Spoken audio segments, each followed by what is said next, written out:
ভাইয়া শুরু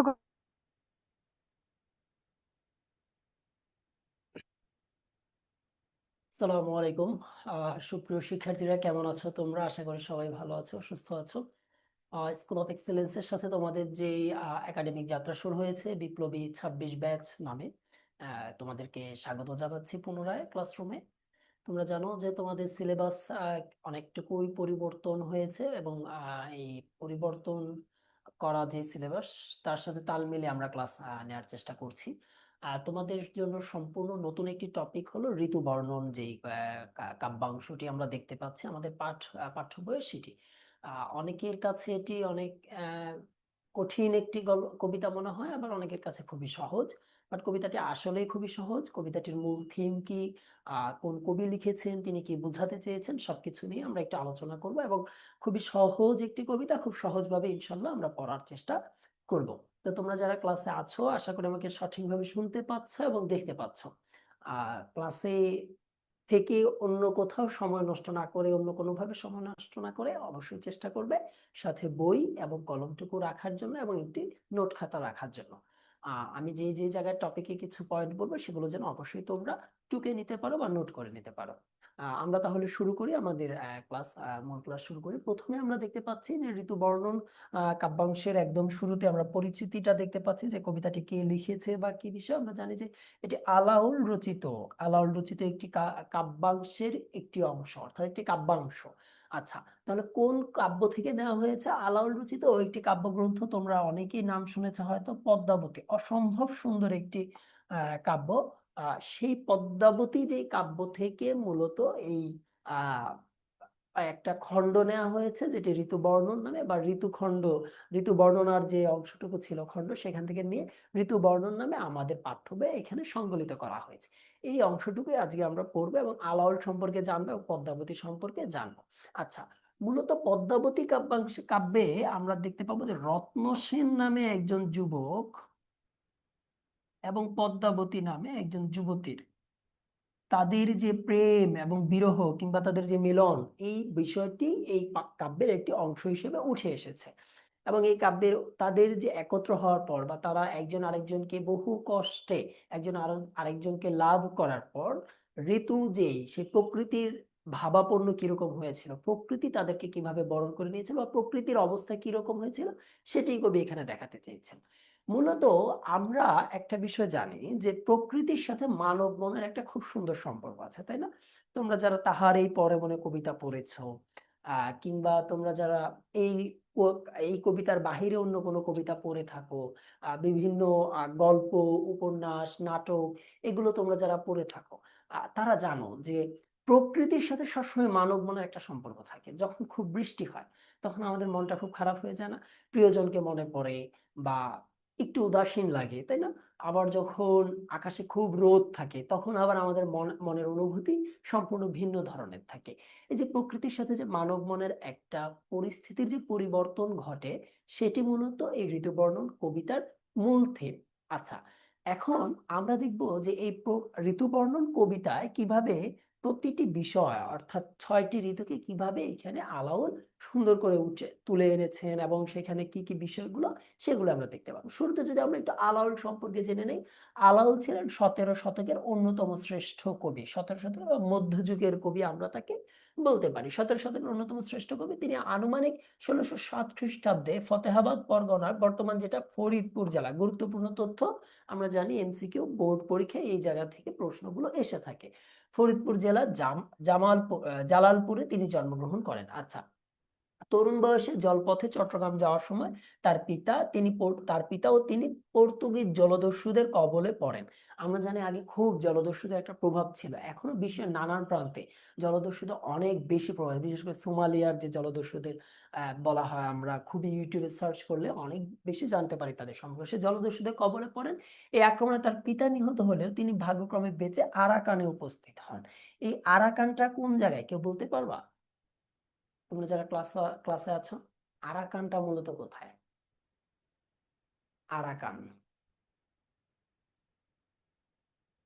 একজন কমেন্ট করেছে জলদস্যু কি স্যার? আই হায়, তুমি ইন্টার করে ফেলতেছো, ইন্টার শেষ করে ফেলতেছো, তুমি এখনো জলদস্যু কি এটাই চিনো না? আহা, সেট।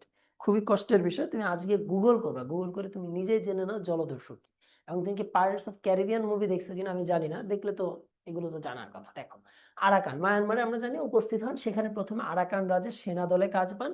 ক্রমে রাজদরবারের প্রধান অমাত্য, অমাত্য মানে মন্ত্রী, অমাত্য মাগন ঠাকুরের কৃপা দৃষ্টি লাভ করেন এবং রাজসভাভুক্ত হন। তারই পৃষ্ঠপোষকতায়, পৃষ্ঠপোষকতা মানে স্পন্সর করা, তাই না, তারই পৃষ্ঠপোষকতায় এবং কাব্য প্রতিভা ও বিদ্যা বুদ্ধির গুণে আলাওল পদ্মাবতী কাব্য রচনা করেন। অর্থাৎ তিনি আরাকান রাজসভা কবি থাকা অবস্থায় তিনি কি করেছিলেন, এই কাব্যটি রচনা করেছিলেন। তাহলে আমরা যদি প্রথমে আলাওল সম্পর্কে একটি এমসিকিউ দেখে নিই, যে আলাওল কত সালে জন্মগ্রহণ করেছিলেন, আলাওল কত সালে জন্মগ্রহণ করেছিলেন। আলাউল একদম সহজ, তাই না, আমরা জানি যে আলাউল, এখানে আমরা দেখতেই পাচ্ছি যে 1607 খ্রিস্টাব্দে তিনি জন্মগ্রহণ করেন, এই জায়গা থেকে এমসিকিউটি নেওয়া হয়েছে। আলাউল কোন রাজসভা কবি ছিলেন বা কোন রাজ্যের সভাকবি ছিলেন? তিনি মূলত আরাকান রাজ্যের সভাকবি ছিলেন এবং সেখানে থেকে তিনি পৃষ্ঠপোষকতায় তার রচনা কার্য চালিয়ে যান। আলাউলের জন্মস্থান বর্তমানে কোন জেলায়? আলাউলের জন্মস্থান বর্তমানে ফরিদপুর জেলায়, যেটি ফরিদপুর জেলার জালালপুর গ্রাম দেখা আছে, বা জালালপুর অঞ্চলে তিনি জন্মগ্রহণ করেছিলেন। পরবর্তী অংশে যদি আমরা চলে যাই, রাজসভার শিক্ষিত ও পদস্থ ব্যক্তিদের সাহচর্যে থেকে তিনি কাব্য চর্চা করেছেন। সাহচর্য মানে সাহায্যে বা সহযোগিতায়, বা তার সাথে থেকে, তার স্পর্শে বা তার আহ সার্বিকভাবে তার সারাউন্ডিং একটা পরিবেশে থেকে তিনি কি করেছিলেন, কবিতা রচনা করার সুযোগ পেয়েছিলেন। আচ্ছা, আলাওল কিন্তু মধ্যযুগের কবি, মধ্যযুগে এই পদ্মাবতী রচনা করেছিলেন, এটা কিন্তু জানতে হবে। মধ্যযুগ কোনটা, প্রাচীন যুগ কোনটা, আধুনিক যুগ কোনটা, এগুলো কিন্তু একটু জানতে হবে। 1201 থেকে 1800 পর্যন্ত সাধারণত মধ্যযুগ বলা হয়। এই মধ্যযুগে সাধারণত কাব্য রচনা একটা বিশেষ আঙ্গিক ছিল, যে সেখানে ধর্ম সংক্রান্ত কাব্য রচনা করা হতো, সেখানে একটু প্রেম ভালোবাসা এগুলো নিয়ে লেখা হতো, এবং আরেকটা বিষয় ছিল যে প্রকৃতির বিষয় সেখানে থাকতো, যেটাও আমরা দেখতে পাচ্ছি এখানে, যে তিনি কাব্যচর্চা করেন। তার রচনায় নাগরিক চেতনা, রুচির ছাপ সুস্পষ্ট। সংস্কৃত, আরবি, ফার্সি সহ বিভিন্ন বিভিন্ন ভাষায় ভূত ভূতপন্ন আলাউল অসামান্য পাণ্ডিত্যের অধিকার ছিলেন। শিল্পকুশলী এই কবির অন্যান্য রচনার মধ্যে রয়েছে কাব্য সয়ফুল মুলক বদিউজ্জামাল, খুবই খুবই খুবই গুরুত্বপূর্ণ। সয়ফুল মুলক বদিউজ্জামান অসম্ভব গুরুত্বপূর্ণ একটি কাব্য। আচ্ছা, তারপর আমরা দেখতে পাচ্ছি হপ্তপৈকর, আরো গুরুত্বপূর্ণ। সিকান্দার নামা অনেক গুরুত্বপূর্ণ, এবং নীতি কবিতা তোহফা অসংখ্য গুরুত্বপূর্ণ। তোহফা, এই যে নীতি কবিতা বা কাব্যটি রয়েছে, এটি পরীক্ষায় প্রায়ই আসে। তোহফা মানে কি জানো? উপহার, এটা কিন্তু পরীক্ষায় আসে। ঠিক আছে, দেখো, সঙ্গীত বিষয়ক কাব্য রাগ, রাগতালনামা, এটাও কিন্তু পরীক্ষায় আসে, এগুলো একটু জেনে নিতে হবে। এবং আলাউল 1680 খ্রিস্টাব্দে মৃত্যুবরণ করেছিলেন। এই তথ্যগুলো যদি আমরা জানি, আমাদের জন্য পরীক্ষা সহজ হবে।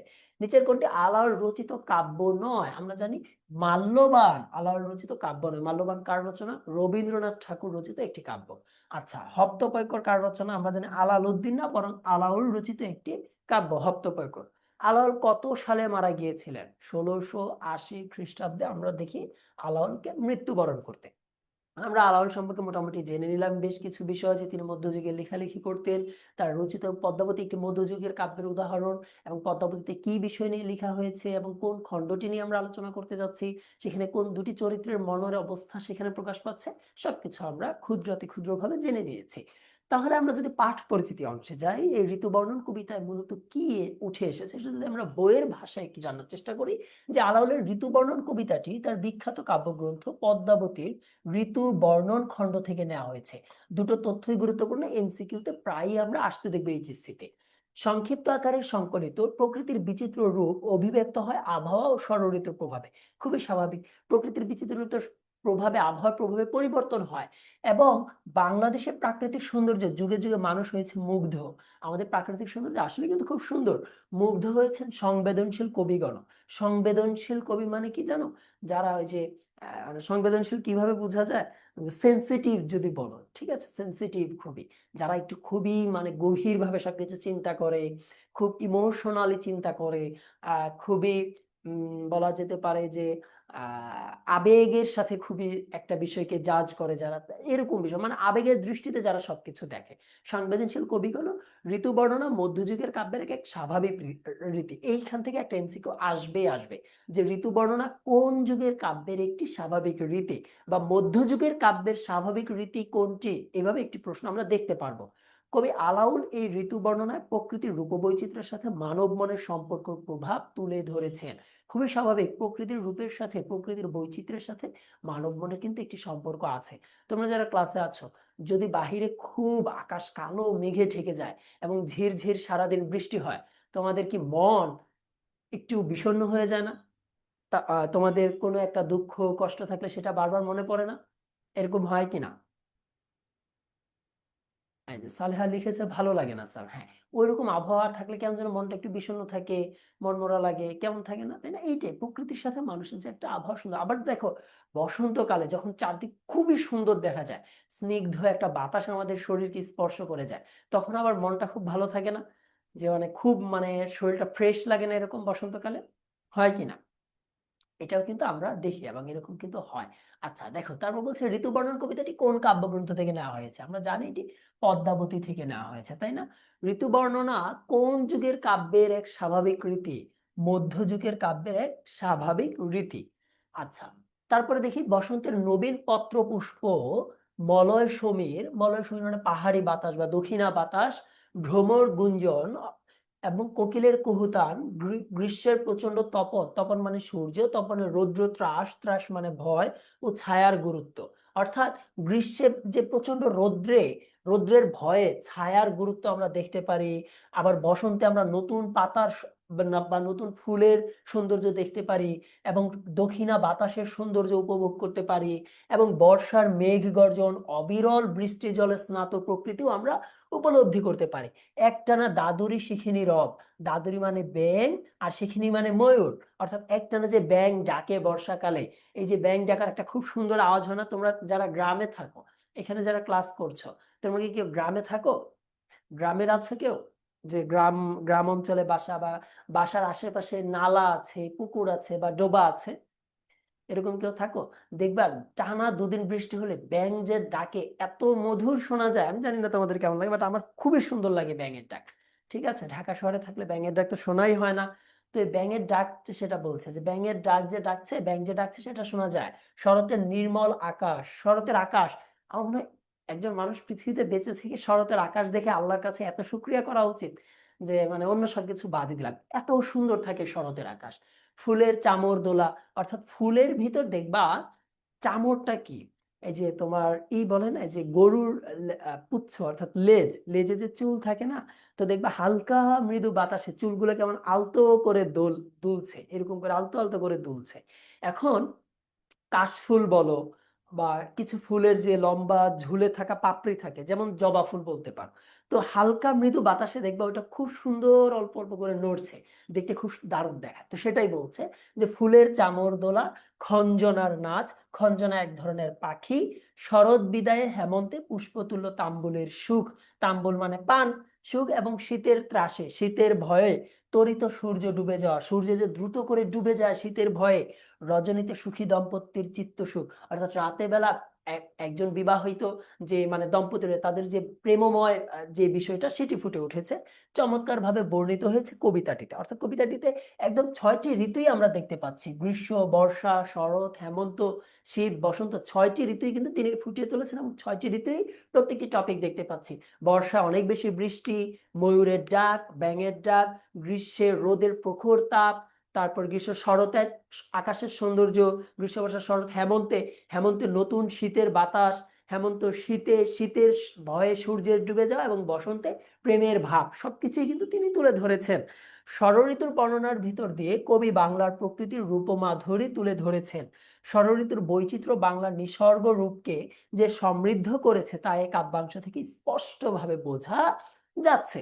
আচ্ছা, তাহলে আমরা যদি প্রথম এমসিকিউটি দেখি যে ঋতু বর্ণন কবিতায় কোন দেশের প্রাকৃতিক সৌন্দর্য ফুটে উঠেছে, অবশ্যই আমাদের বাংলা অঞ্চলে, তাই না? এবং যেহেতু তিনি ফরিদপুর, বর্তমানে কোন জায়গায় সেটা ফরিদপুর অঞ্চলে জন্মগ্রহণ করেছিলেন। কবিতাটিতে আলাউল কোন দিকটি তুলে ধরেছেন? প্রকৃতি নাকি প্রকৃতি ও মানব মনের সম্পর্ক, আমরা কিন্তু জানি তিনি প্রকৃতি ও প্রকৃতির সাথে মানব মনের সম্পর্ক কিন্তু তিনি এখানে তুলে ধরেছেন। আচ্ছা, এখন আমরা মূল কবিতায় চলে যাই। মূল কবিতায় যাব, তোমাদের এর আগে তোমাদের কি কোনো কোশ্চেন আছে কোনো বিষয় নিয়ে বা কোনো জিজ্ঞাসা আছে? থাকলে অবশ্যই আনমিউট করে প্রশ্ন করতে পারবেন। যে কোনো জিজ্ঞাসা থাকলে অবশ্যই আনমিউট করে প্রশ্ন করতে পারবেন। আচ্ছা ঠিক আছে, তোমরা বলেছো বুঝেছি, তাহলে আমরা মূল কবিতায় চলে যাই। বলছে প্রথমে বসন্ত ঋতু নবীন পল্লব, অর্থাৎ রত্ন সেন আর যে পদ্মাবতীর যে প্রেম কাহিনী আমরা সেখানে জানি রত্ন সেন খুব কষ্ট করে পদ্মাবতীকে লাভ করেছে। এখন তারা যে একত্র হয়েছে তখন প্রকৃতির কি রূপ হয়েছে, প্রকৃতি কিভাবে সেটা বরণ করে নিচ্ছে সেটা আমরা দেখতে পারবো। প্রথমে কি বসন্ত বরণ করে নিয়েছে, প্রথমে বসন্ত ঋতু নবীন পল্লব, নবীন মানে কি আমরা জানি নতুন, তাই না?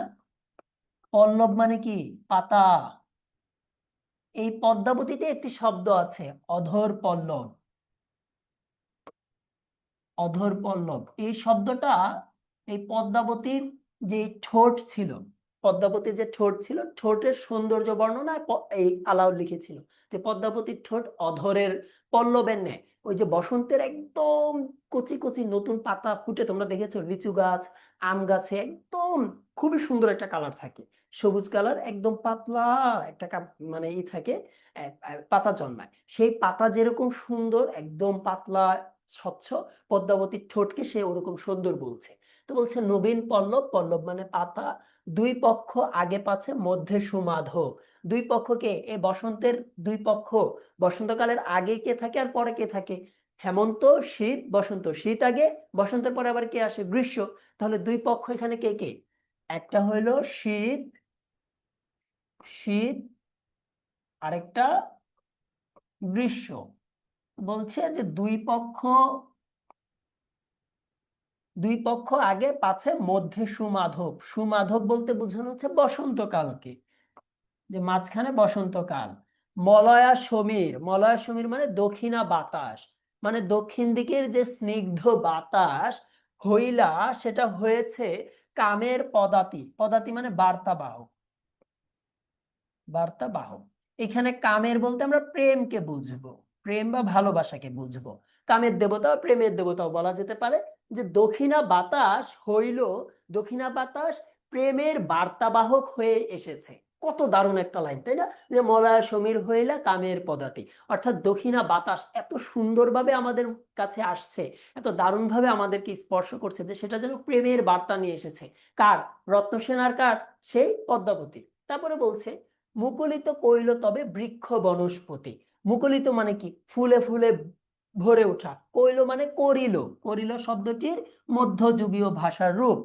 মুকুলিত করিল অর্থাৎ ফুলে ফুলে ভরে উঠলো তবে বৃক্ষ বনস্পতি, বনস্পতি কি? একটা অশ্বত্থ গাছ, তাই না? আমরা জানি একটা অশ্বত্থ গাছ বা ঔষধি গাছ, যেই গাছে ফুল হয় কিন্তু ফল ধরে না।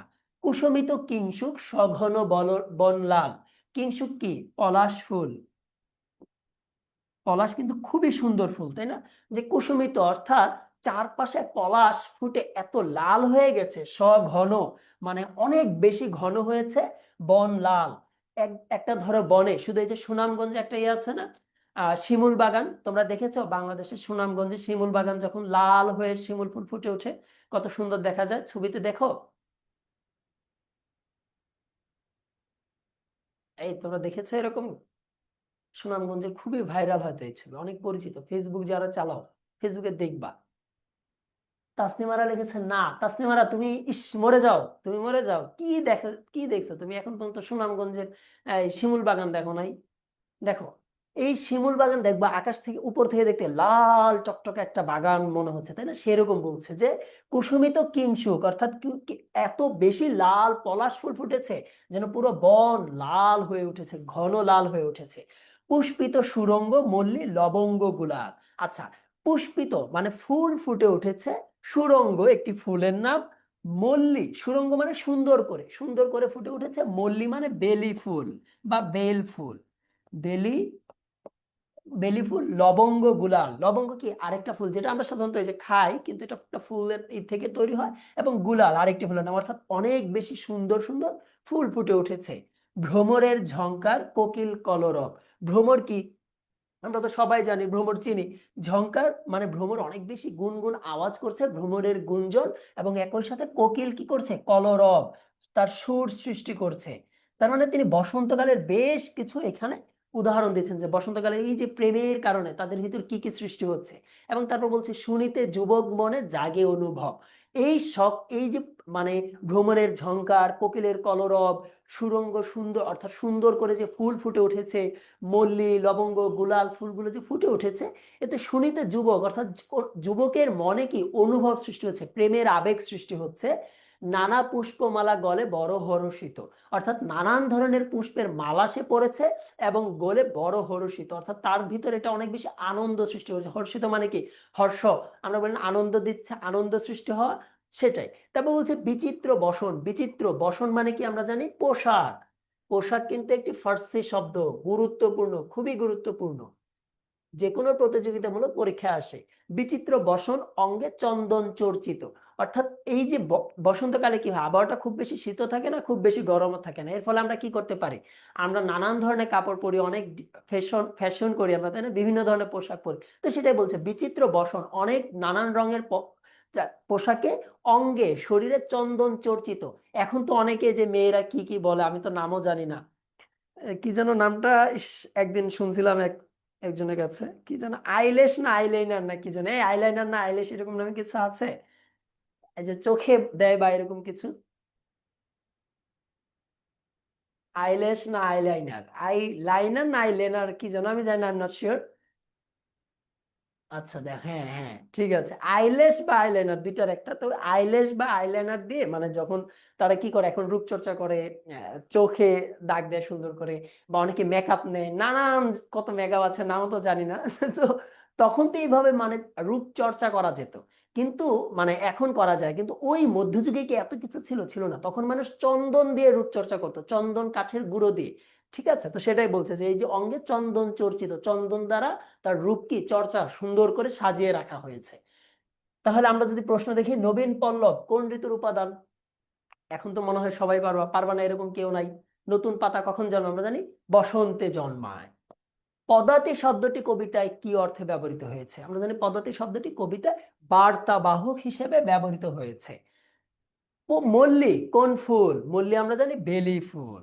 আচ্ছা, এখন বলো এই স্লাইডে এই অংশে কারো কোনো প্রশ্ন আছে যে ভাই এটা বুঝিনি বা এই শব্দটা দিয়ে কি বুঝিয়েছে, এটা যদি আরেকবার বলতেন, এরকম কারো কোনো জিজ্ঞাসা আছে? বলো তো,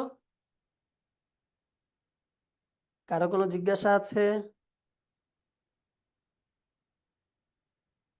ওকে, না, ঠিক আছে, তাহলে আমরা যাই, পরবর্তী স্লাইডে যাই। বলছে নিদাঘ সময়ে অতি প্রচন্ড তপন। নিদাঘ মানে কি? এই নিদাঘ মানে কি? এটা তো পারার কথা।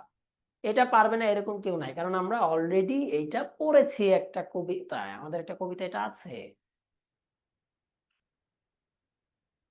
আকুল নিদাঘ তিয়াসা, মনে পড়ে?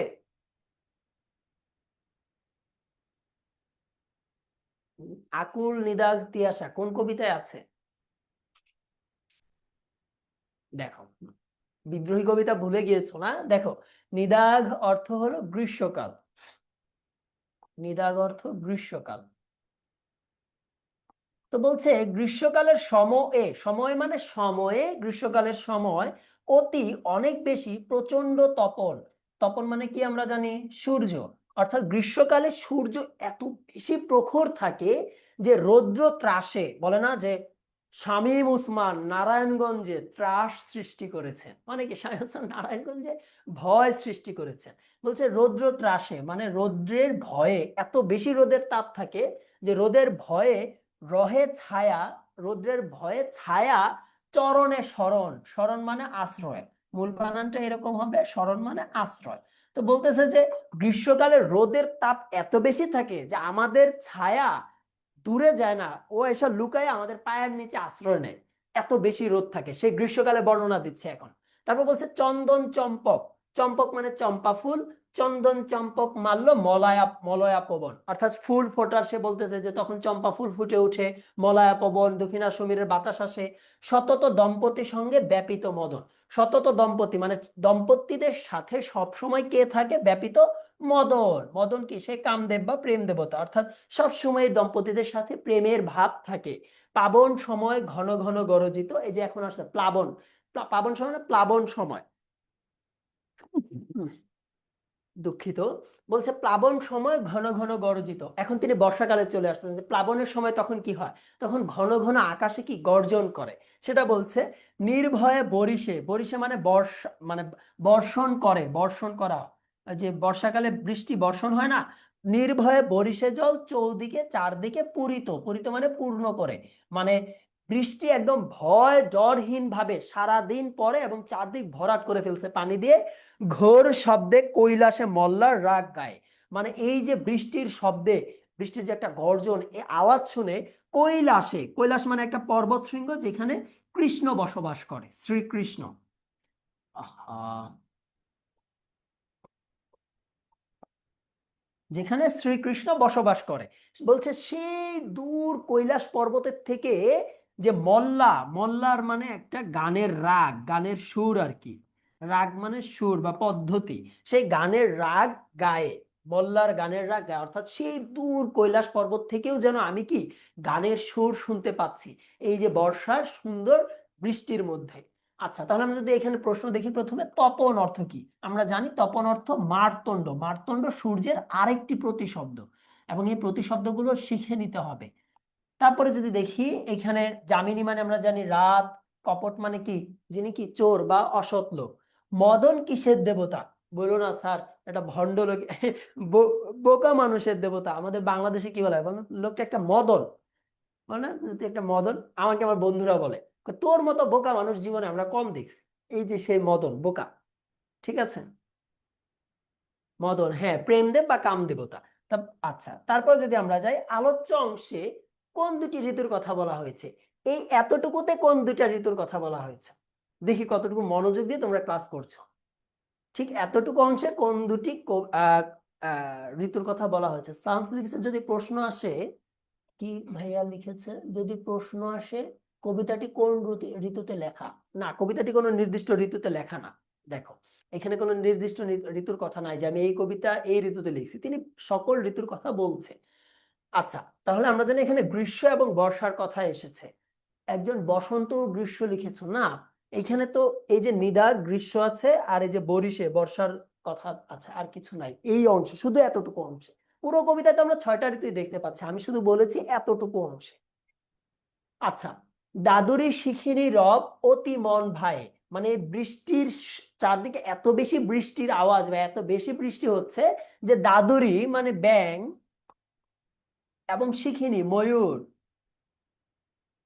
রব মানে আওয়াজ করছে, অতি মন ভাইয়ে মানে মন ভরে তারা বা মন ভালো কারণে সারাদিন ডেকে বেড়াচ্ছে।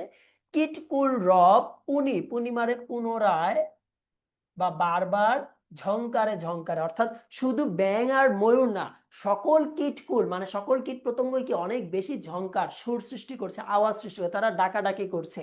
শুনিতে যুবক চিত্ত হরষিত ডরে, এটা শুনে যুবকের মন একটা আনন্দ এবং ভয়ের সংমিশ্রণ সৃষ্টি হয়েছে, যে কখন যেন কি হয়, বা খুব সুন্দর একটা আবহাওয়া, এরকম একটা দোলাচলে তিনি আছেন। তারপরেই দেখো তিনি কি বলছে, আইলো শারদ, শারদ মানে কি?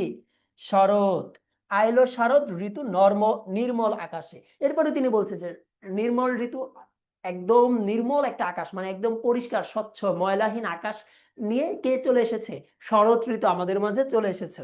তারপর বলছে দোলায়ে চামর, চামর অর্থ আমরা কিন্তু ইতিমধ্যে বলেছি, কি বলেছি, যে গরুর লেজের যে অংশ, নিচের অংশ চুলটা ঝুলে থাকে সেটাকে সাধারণত চামর বলা হয়, কিন্তু কবিতায় কি গরুর লেজকে বোঝানো হবে? না। অর্থাৎ বেশ কিছু ফুল আমরা দেখতে পাই, যেমন শরৎ ফুল, ওটাও কিন্তু শরৎ ফুলটা কিরকম দেখা যায়, গরুর লেজের মতো অল্প করে ঝুলে থাকে, তাই না, পাপড়িগুলো। তারপর আমরা যদি জবা দেখি, কিছু জবা আছে ডালটা এরকম মানে একটু ঝুলে থাকে। বেশ কিছু এরকম ফুল আছে যেটা বাতাসে যখন অল্প একটু ধুলে মনে হয় যে গরুর লেজ দুলছে। সেটাই বলছে যে দোলায়ে চামর কেশ কুসুম বিকাশে, অর্থাৎ কুসুম, কুসুমের মতো ফুল ফুটতে থাকে এবং সেখানে এইভাবে ফুল নড়ছে বাতাসে। নবীন খঞ্জন, অর্থাৎ খঞ্জন মানে একটা পাখি এক ধরনের, যে নতুন পাখি দেখি বড়ই কৌতুক, অর্থাৎ এত বেশি পাখিরাও যেন সে আনন্দ উপভোগ করছে। উপজিত, উপজিত মানে উপস্থিত, উপজিত যামিনী, যামিনী মানে রাত, উপজিত যামিনী দম্পতি মনে সুখ, অর্থাৎ রাতের বেলা দম্পতির মনে কি প্রেমাভাব জাগ্রত হলো বা তারা প্রেম জাগ্রত হলো তাদের ভিতর। দাদুরি অর্থ কি? প্রথমে আমরা দেখতে পাচ্ছি দাদুরি অর্থ হইলো ব্যাং। এখানে আবার কেউ সাপ দাগিয়ে এসো না। যামিনী শব্দটির প্রতিশব্দ 9 কোটি। গুরুত্বপূর্ণ, আমরা জানি এইচএসসি তে এইভাবে না আসলেও অ্যাডমিশনে কিন্তু আমরা জানি যে অ্যাডমিশনে কি হয়, ব্যাকরণ রিলেটেড প্রশ্ন আমরা দেখতে পারবো এবং এইখান থেকে ঋতুবর্ণন থেকে অসংখ্য সমার্থক শব্দ লিখিততে আসার মতো রয়েছে। আচ্ছা, যামিনী অর্থ আমরা জানি, প্রতিশব্দ 9 কোটি জিজ্ঞেস করেছে। সর্বরী মানে আমরা কি জানি? সর্বরী মানে কি, কে বলতে পারবে? আচ্ছা, যামিনী শব্দের প্রতিশব্দ 9 কোটি, এটা দেখি কে সঠিক উত্তর দিতে পারে। কেউ বলতে পারবা? এনিবডি? একজন লিখেছে পাবক। যামিনী শব্দের প্রতিশব্দ 9 কোনটি? হ্যাঁ, দারুণ। দেখো, সর্বরী, বিভাবরী, ক্ষণদা সবগুলোই রাতের সমার্থক শব্দ, কিন্তু পাবক হইলো আগুনের সমার্থক শব্দ। পাবক হলো আগুনের সমার্থক শব্দ, গুরুত্বপূর্ণ। এবং পাবকের সাথে আরেকটা আছে পাবন, সেটাও আগুনের সমার্থক শব্দ। তারপর আমরা যাই সর্বশেষ অংশে, প্রবেশে হেমন্ত ঋতু শীত অতি যায়। আমরা গ্রীষ্ম দেখেছি, বসন্ত দেখেছি, গ্রীষ্ম দেখেছি, শরৎ দেখেছি, বর্ষা দেখেছি, এখন হেমন্ত বাকি আর শীত বাকি। তাদেরকে নিয়ে তিনি এখন আলোচনা করছে। তিনি কি বলছে? প্রবেশে হেমন্ত, হেমন্ত যখন প্রবেশ করে ঋতু শীত অতি যায়, অর্থাৎ হেমন্তের প্রবেশের ফলে শীত ঋতুটাও কি অনেক দ্রুত চলে যাচ্ছে। কেন এটা হইলো? তখন তো শীত আসে নাই, কারণ তখন আবহাওয়াটা কিরকম ছিল? তোমরা যখন একদম ছোট ছিলা তখন কি শীতকালে এরকম চলে যায় যায় ভাবে শীত লাগতো, নাকি একদম হেমন্তকালে শীতের একটা ভাব চলে আসতো না? তো তখনও তো এরকম ছিল, আগে আরো বেশি ছিল, সেটাই তিনি বলতে চাচ্ছে। পুষ্পতুল্য তাম্বুল অধিক অধিক সুখ হয়, তার মানে হেমন্তকালে পুষ্পতুল্য তাম্বুল অর্থাৎ যেই পান, সেই পানটা অধিক সুখ হয়। হেমন্তকালে পান খেতে অনেক বেশি মজা লাগে, বা এটা তিনি বোঝাতে চাচ্ছেন। তোমরা কি কেউ পান খাও? তোমরা কি কেউ পান খাও? আহা, লেগেছে। জি জি জি ভাইয়া। তোমরা পান কিভাবে খাও? আমি একবার পান খেয়েছিলাম, ঠিক আছে? পান খেয়ে আমি মাথা এইভাবে ঘুরে পড়ে গিয়েছিলাম। দেখো, পুষ্পতুল্য তাম্বুল অধিক সুখ হয় হেমন্ত। কারণ কি, যে জর্দা নাকি যেন বলে না, সাথে জর্দা, কাঁচা সুপারি, ঠিক আছে, এগুলো দিয়েছিল। তা আমি তো জানি না এগুলো খেলে যে মাথা টাথা ঘোরায়। আমি তো এগুলো খেয়ে একদম আমাদের ভার্সিটিতে কিছুদিন আগে খেয়ে তো আমি একদম পুরো পাগল হয়ে গিয়েছি। মানে এরকম অবস্থা। দেখো, পুষ্পতুল্য তাম্বুল অধিক সুখ হয় শীতের তরাসে। শীতের তরাসে মানে কি? মানে শীতের যেই মানে এই তোমার ভয়ে, শীতের ভয়, তরাসে ওই কিন্তু ত্রাসেরই একটা আঞ্চলিক শব্দ মধ্যযুগে তিনি ব্যবহার করেছেন। শীতের তরাসে, শীতের ভয়ে রবি সূর্য তুরিতে, তুরিতে মানে তাড়াতাড়ি লুকায়। এরকম হয় না? আমরা শীতকালে কি করি, যে মানে আহ, অনেক বেশি শীত পড়লে দ্রুত আমরা ঘরের মধ্যে ঢুকে যাই, মানে পা ফ্লোরে লাগাইতে চাই না, এরকম হয় না? তো সেটাই বলতেছে, প্রচন্ড শীতে ওই সূর্য ভয়ে দ্রুত করে সে চলে যাচ্ছে, সে ডুবে যাচ্ছে। দেখো কত সুন্দর করে তিনি ফুটিয়ে তুলেছেন। তুরিতে লুকায়ে অতি দীর্ঘ সুখ নিশি পলকে পোহায়। খুবই সুন্দর একটা লাইন। দেখবা যে তোমরা খেয়াল করো কিনা, তোমরা যখন তোমাদের প্রিয় মানুষের সাথে থাকো, তোমরা যখন ছুটিতে বাবা মার কাছে যাও বা তোমার প্রিয় মানুষের কাছে থাকো, দীর্ঘ সময়টা তোমার কাছে মনে হয় না এক পলকে চলে গেল? এরকম হয় কিনা? যে এই যেন, এই যে মাত্রই তো মানে 4-5 ঘন্টা বা 4-5 দিন মনে হয় যে এক পলকে চলে গেল। সেটাই বলছে যে ওই যে নব দম্পতি রত্নসেন এবং পদ্মাবতী একত্র হয়েছে, তো বলতেছে এই যে এত দীর্ঘ রাত, শীতের রাত, সেটাও যেন তাদের কাছে কি মনে হচ্ছে, নিমিষে চলে গেল।